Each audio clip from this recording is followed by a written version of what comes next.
Welcome to DIY Abled's Cripstory, where you can learn about disabled people throughout time. Today's Cripstory is about Ed Roberts. In 1953, Ed Roberts contracted polio at the age of 14. He spent 18 months in the hospital and returned home paralyzed from the neck down, except for 2 fingers and several toes. Because he had trouble breathing on his own, at night he slept in an iron lung, a very large device that assisted people to breathe, and he often rested during the day.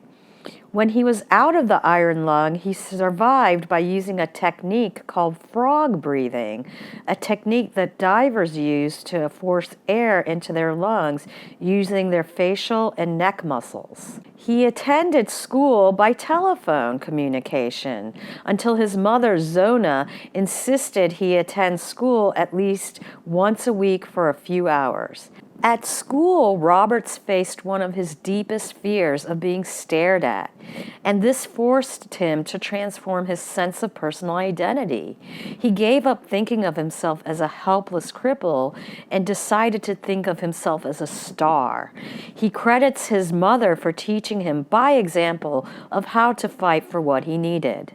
Ed Roberts is often called the father of the independent living movement. His career as an advocate began when he had to advocate for himself. A high school administrator threatened to deny him his diploma because he had not completed driver's education or physical education. His next act of advocacy for himself was after he had attended the College of San Mateo and had been admitted to the University of California, Berkeley. He had to fight for the support he needed to attend college from the California Department of Vocational Rehabilitation. But because his rehabilitation counselor thought he was too severely disabled to ever get a job, they denied him the support he needed.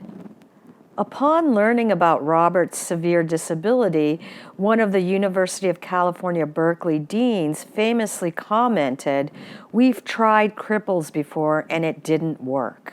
Fortunately for Ed Roberts, other administrators supported his admission to Berkeley and expressed their opinion that the university should try to do more.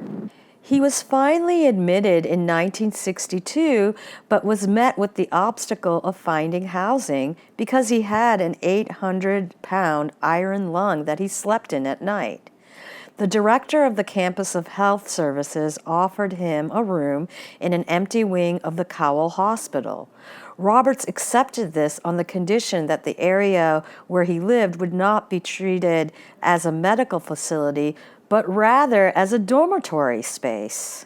Ed Roberts' admission opened up the door for other students with severe disabilities who joined him over the next few years at what evolved into the Cowell Residence Program.